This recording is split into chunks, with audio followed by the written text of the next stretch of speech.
Welcome to the new video of Neurophilos.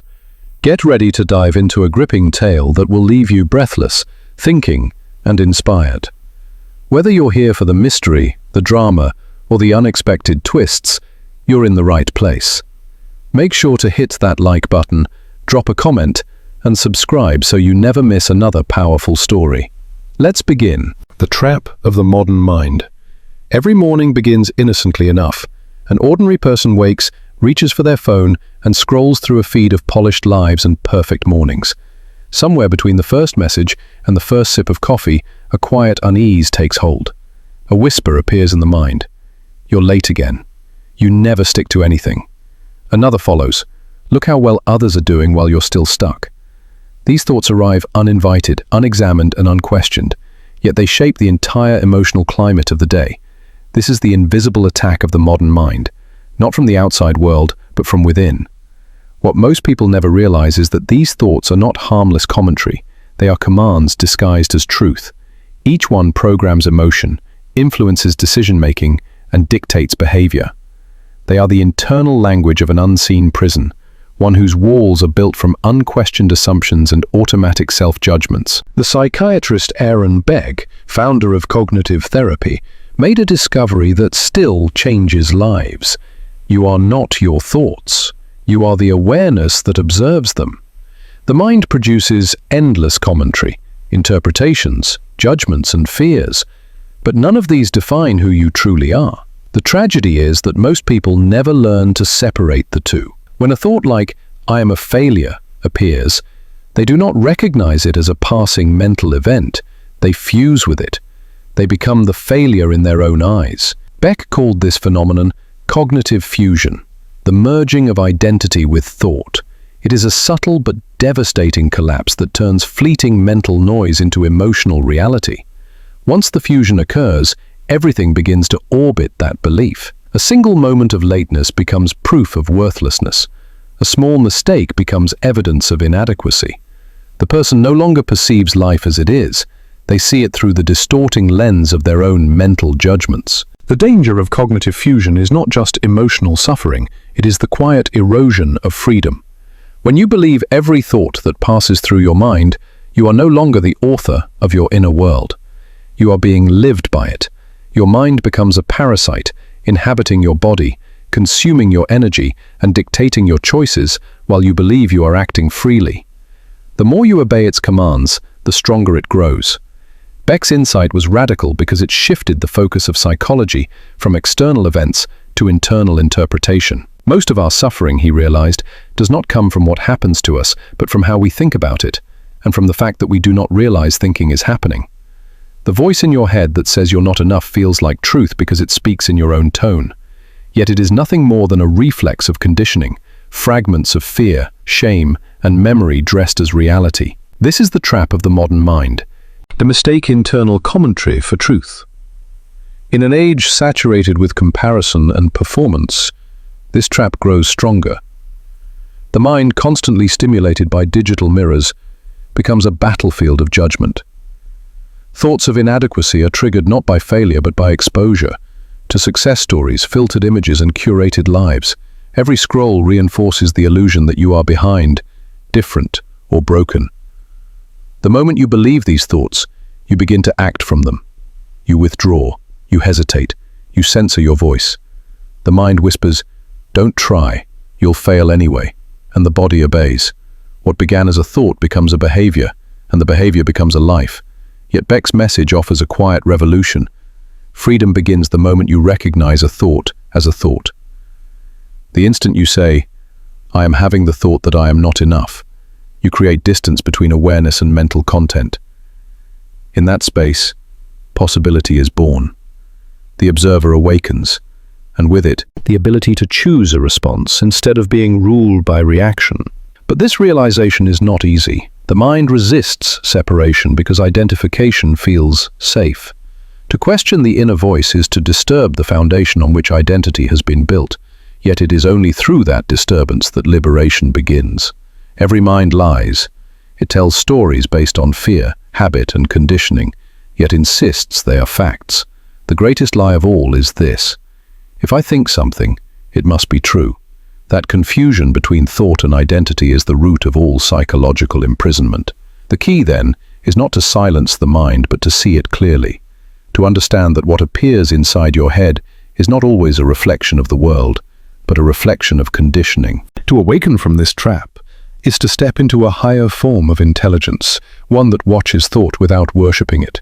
The moment you see a thought arise and recognize its nature, the illusion begins to dissolve. Awareness, no longer fused with judgment, becomes free. And that freedom is the first crack in the walls of the invisible prison. The machinery of negative automatic thoughts. Within every human mind there operates a mechanism so silent, so habitual, that most people live their entire lives unaware of its power. It is the system of negative automatic thoughts, or NATs, as Aaron Beck called them. The mental algorithms that interpret, distort, and color every experience you have. They arise not by choice but by reflex, often so swiftly that they bypass awareness entirely. You spill coffee on your shirt before work. In an instant, the thought flashes, "I'm such an idiot." You notice a colleague laughing across the room, and the mind adds, "They must be laughing at me." You make a small mistake in a report, and another thought arrives, "I never do anything right." None of these conclusions were consciously chosen. They simply appeared, immediate, believable, and emotionally charged. Beck discovered that these automatic thoughts are not random. They stem from deeper cognitive structures he called schemas, frameworks built throughout life, often rooted in early experiences. If, as a child, you were criticized, neglected, or made to feel inadequate, your mind learned to expect rejection. It built a schema to protect you, a lens that constantly scans for evidence of unworthiness. Over time, that lens hardens into habit, and habit becomes perception. You are no longer seeing the world as it is, but as your mind has trained you to see it. Negative automatic thoughts act like invisible scripts, running quietly in the background of consciousness. The moment a challenge, disappointment, or uncertainty appears, they activate, interpreting the event through the filters of fear and self-doubt. What begins as a neutral occurrence becomes a confirmation of your worst beliefs about yourself. The thought, "I made a mistake," evolves into, "I am a mistake." The emotional consequences are immediate. The heart tightens, the body tenses, the breath shortens. These physiological reactions strengthen the illusion that the thought must be true. After all, the body feels it. But this is how the trap works. Thought generates emotion, emotion convinces the body, and the body's reaction reinforces belief. It is a perfect self-fulfilling loop. Beck classified these patterns into distinct cognitive distortions, recurring errors in mental processing that create a warped version of reality. One of the most common is catastrophizing, the tendency to imagine the worst possible outcome. A single rejection becomes proof of a doomed future. A minor setback becomes evidence of collapse. Another distortion is mind reading, assuming you know what others think about you, usually something negative. "She must think I'm pathetic. They're all judging me." Then there is overgeneralization, where one failure is taken as confirmation that failure defines you entirely. "I missed a deadline" turns into "I ruin everything." These distortions may sound irrational when spoken aloud, but inside the mind they feel like objective truth. They create a parallel reality, one that feels sharper, darker, and more convincing than the world itself. The cruelty lies in the familiarity of it. These thoughts don't sound foreign. They sound like you, but they are not. They are echoes of the past, internalized voices of parents, teachers, peers, and culture. The human brain, designed to ensure survival, is biased toward threat detection. In prehistoric times, assuming danger was safer than missing it. But that same bias, in the modern mind, becomes self-destructive. What once protected us from predators now keeps us trapped in psychological alarm. When the mind fuses with these automatic distortions, life becomes a maze of self-fulfilling prophecy. You expect rejection, so you act defensively. Others sense your distance and withdraw. Their reaction confirms your belief. "See, no one really likes me." Each thought reinforces the next, tightening the cognitive web. And as the web thickens, awareness fades. You stop realizing that what you are experiencing is not truth, it is interpretation. This is the machinery of suffering.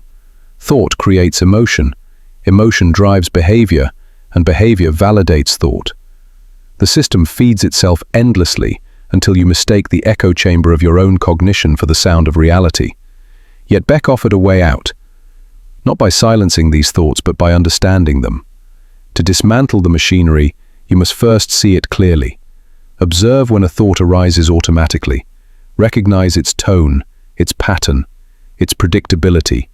Label it for what it is, a negative, automatic thought. The moment you give it a name, it loses a fragment of its power.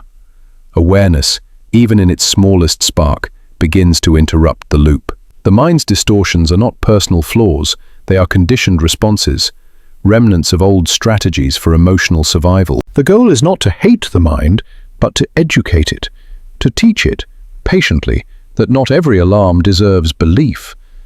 In understanding this machinery, something profound occurs. Responsibility returns. You can no longer say, "My mind made me feel this way." You begin to see that you have a choice to believe the thought or to observe it, to obey the narrative or to question it. And that realization, fragile as it first appears, is the start of cognitive freedom. Because when you learn to watch your mind, you stop living inside it. The art of cognitive restructuring. Aaron Beck's greatest contribution to modern psychology was not merely diagnosing the tracks of the mind, but revealing a path out of them. He called it cognitive restructuring, a deliberate process of untangling thought from identity, of transforming mental reflex into conscious choice. It is, at its heart, the art of reclaiming authorship over one's own inner dialogue. Most people live in what Beck described as cognitive hypnosis. They are mesmerized by their thoughts, reacting to each one as if it were an order rather than an opinion. When the mind whispers, you always mess things up. The body tightens, the mood darkens, and behavior aligns obediently with the message. This hypnosis operates so swiftly that it feels natural, as though the mind were a reliable narrator instead of a skilled illusionist. Cognitive restructuring begins the moment you decide to test the narrator's story. The first step is deceptively simple: awareness. You must notice the thought as it arises. This is not easy because automatic thoughts do not announce themselves. They slip into consciousness wearing the costume of truth. At first you will notice them only after they've done their damage, after the argument, the avoidance, the spiral of self-criticism. But over time, awareness grows sharper. You begin to catch them mid-sentence, then mid-word. You learn to pause and name what is happening. I am having the thought that I am not good enough. That small linguistic shift, I am having the thought that, is revolutionary. It separates the thinker from the thought, creating a sliver of psychological distance. Within that sliver lies freedom. You are no longer submerged in the mental storm. You are observing it from the shore. The second step is investigation. Beck taught that every thought is a hypothesis, not a fact. To test it, you ask a series of grounding questions. Is this thought based on evidence or assumption? What facts support it, and what facts contradict it? Is there another way to interpret this event? By questioning, you force the mind to shift from automatic to analytical mode. For example, the thought, "I'm a failure," dissolves under examination. If that were true, would I have achieved the goals I've reached before? Am I ignoring evidence of competence because the emotion feels louder than reality? The mind hesitates, its authority falters, the spell weakens. The third step is replacement. Once the distortion is exposed, a new, balanced thought can take its place. Not empty optimism, but realism. Instead of, "I always fail," you might affirm, "I have failed before, but I've also succeeded. I'm learning from both." This is not positive thinking, it is accurate thinking. It allows you to see life without the fog of self-deception or the weight of exaggerated guilt. Each time you practice these steps, awareness, investigation, replacement, you rewire neural pathways. The brain begins to favor inquiry over impulsive judgment. Emotions gradually lose their dictatorship.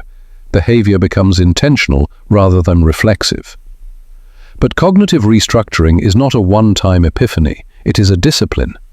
The mind, like an old habit, resists new authority. It will try to reclaim control with familiar arguments. You're fooling yourself. You can't change this. In those moments, patience is essential. Awareness is not a battle. It is a practice of remembering. Each time you notice a thought without obeying it, you strengthen the observer and weaken the tyrant. Beck emphasized that the goal is not to eliminate negative thoughts, an impossible task, but to change the relationship you have with them. Thoughts will still arise, but they will no longer dictate your emotional weather. You learn to say, "There's that thought again," and watch it drift by like a cloud. The distance between stimulus and response expands, and with it comes a calm intelligence that no emotion can overpower. In time, this practice begins to alter the deeper architecture of the mind. The once automatic patterns slow down. The emotional reactions lose intensity. You start to feel a quiet sense of authority over your own inner world. Not because you control every thought, but because you no longer confuse every thought with truth. Cognitive restructuring, then, is not merely a therapeutic method. It is a philosophy of consciousness. It teaches that freedom is not found by silencing the mind, but by seeing through it. Once you recognize that you can observe a thought without merging with it, you awaken the faculty that Beck, and later mindfulness traditions, call the observer. The part of you that notices but does not judge, witnesses but does not suffer blindly. From this vantage point, life begins to feel different. Emotions still come, but they do not consume. Challenges still arise, but they no longer define you. The mind continues its chatter, but you have learned to smile at it, like an old storyteller who can no longer trick you with his tales. The machinery of thought has not vanished, it has simply lost its authority, and in that loss lies the birth of genuine psychological freedom. The birth of the observer. There comes a moment in the process of awakening when something subtle yet revolutionary happens, a flicker of awareness between you and your mind. You notice that you are thinking. That realization, so ordinary in appearance, marks the birth of a new kind of consciousness. It is the birth of the observer, the part of you that can watch thoughts arise and pass without being swept away by them. Aaron Beck understood this shift not as a mystical awakening but as a psychological necessity. His insight was simple but transformative. Freedom begins when you learn to witness mental activity rather than merge with it. The observer does not silence thoughts. It sees them for what they are. Electrical impulses, conditioned narratives, fragments of memory, none of which define you. For most people, this awareness lies dormant beneath the noise of constant cognition. The mind talks, interprets, analyzes and compares, an endless commentary that feels inseparable from the self. But when you suddenly notice a thought, "I won't succeed, they don't respect me, this always happens to me," and pause before reacting, a gap opens. Inside that gap is presence, the silent watcher untouched by mental turbulence. That space is small at first, a brief breath between stimulus and response. Yet within it lies the foundation of psychological freedom. The more often you enter it, the more the mind's power dissolves. The observer is not reactive. It does not defend or argue. It simply witnesses. And an observed thought begins to lose its authority. What once commanded now reveals itself as just another passing phrase in the theater of the mind. Cultivating this state requires patience. The mind resists observation. It thrives on identification. It will lure you back with emotion, insisting that this thought is different, this one is real. It will pull memories, images and sensations to make its case. But every time you remember to step back, to look rather than react, you strengthen the observer and weaken the illusion. Beck's approach to this was practical. When a negative automatic thought appears, label it. Say quietly to yourself, "I am having a thought that I am worthless." By naming it, you acknowledge its existence without surrendering to it. This small act of recognition is like turning on a light in a dark room. The monsters of the mind lose their shape. The phrase, "I am," merges identity with thought. But "I am having a thought" restores the separation. That linguistic shift is the bridge between bondage and autonomy. As this practice deepens, you begin to notice something astonishing. Your thoughts are predictable. They repeat with remarkable precision, often replaying the same fears and judgments for years. They arrive like old acquaintances, familiar and repetitive, and with each recognition, their emotional gravity weakens. You greet them politely. perhaps even with quiet humor, but you no longer invite them in. This is the discipline of awareness, not control, not suppression, but observation without reaction. You do not fight the mind, you illuminate it. You do not silence the inner voice, you see through its disguises. Over time, your relationship with thought transforms. The chatter continues, but you stop mistaking it for truth. The waves of emotion still rise, but the sea beneath remains calm. The observer is the eye of that sea, still, steady, and untouched by surface storms. It is the quiet consciousness that watches all change without itself changing. When you live from this center, external circumstances lose their power to define your worth. You can feel anger without becoming anger, experience fear without collapsing into it, and face uncertainty without losing your ground. This is not detachment, it is clarity. The observer does not deny emotion, it allows it to unfold within awareness. It sees thought and feeling as weather patterns passing through the sky of consciousness. You are not the storm, you are the sky that holds it. And yet, the greatest revelation comes when you realize that many of your most painful thoughts were never truly yours. They were inherited, echoes of parental criticism, social expectations, or childhood wounds. The mind replays them automatically because repetition feels like safety. But once observed, these borrowed voices lose their grip. You can finally recognize them for what they are. Recordings from the past, not truths about the present. Living as the observer is not an escape from life, it is the beginning of real engagement.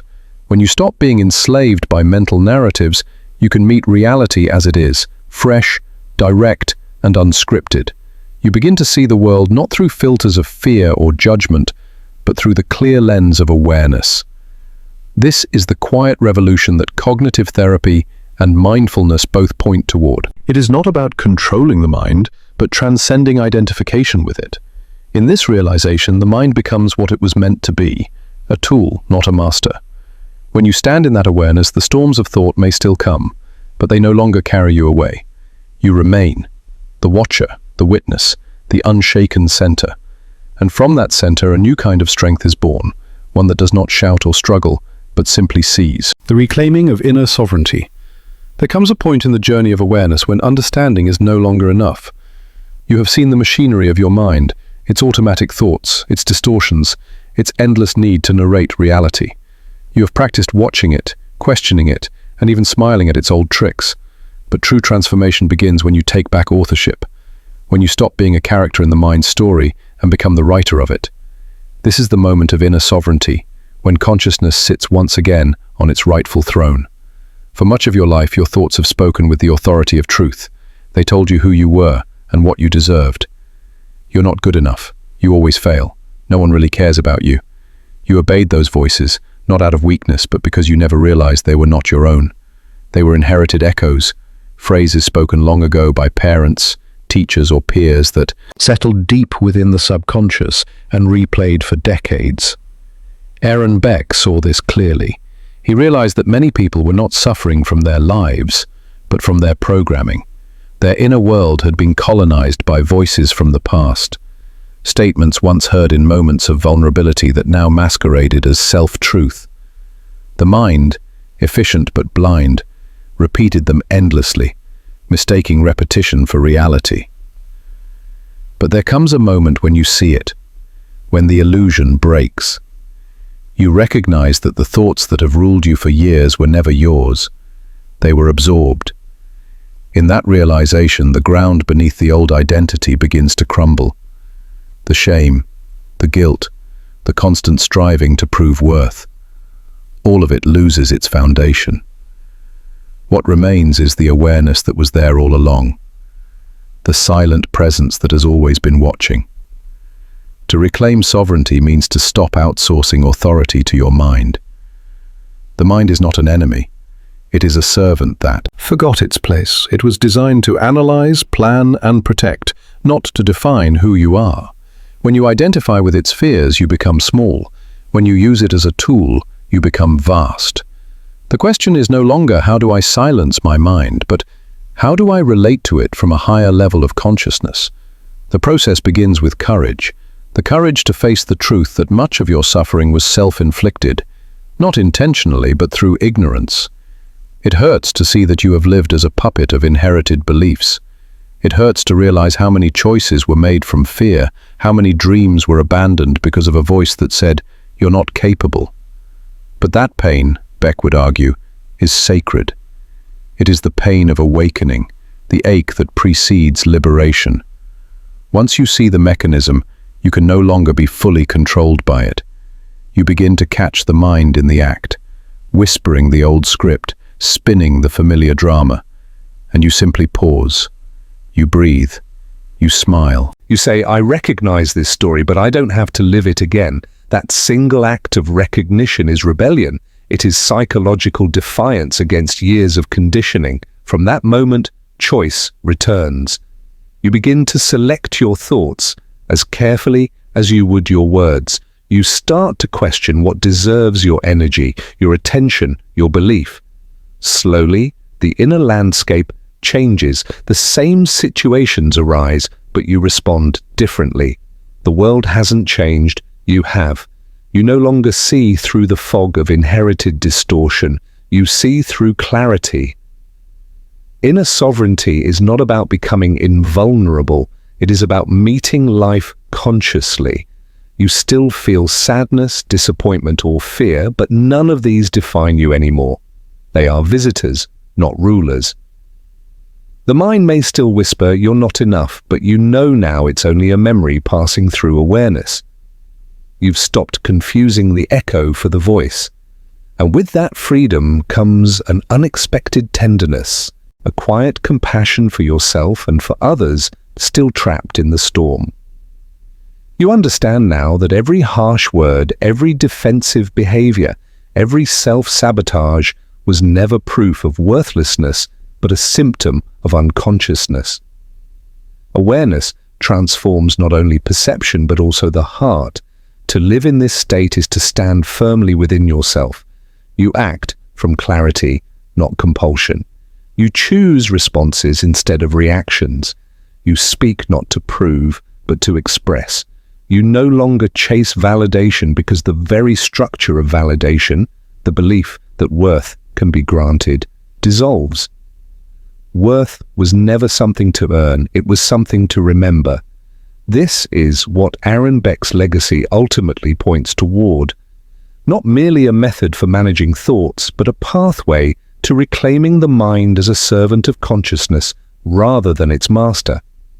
The mind can plan, analyze, and imagine, but it can no longer dictate who you are. You are not the narrative. You are the awareness behind it. You are not the storm of thought, but the open sky in which it moves. That awareness was never damaged, never inadequate, never in need of fixing. It only needed to be seen. And when you finally see it, when you stand in that clarity and breathe without fear of your own mind, the war within ends. What remains is stillness, not empty, but full of presence, intelligence, and quiet strength. That is sovereignty. Not domination, not perfection, but the calm authority of one who has awakened from illusion. The journey is complete, yet it never truly ends. For every day the mind will try again to tell its stories, and every day you will smile, knowing that you are the one who hears them, not the one who believes them. That, in the end, is freedom.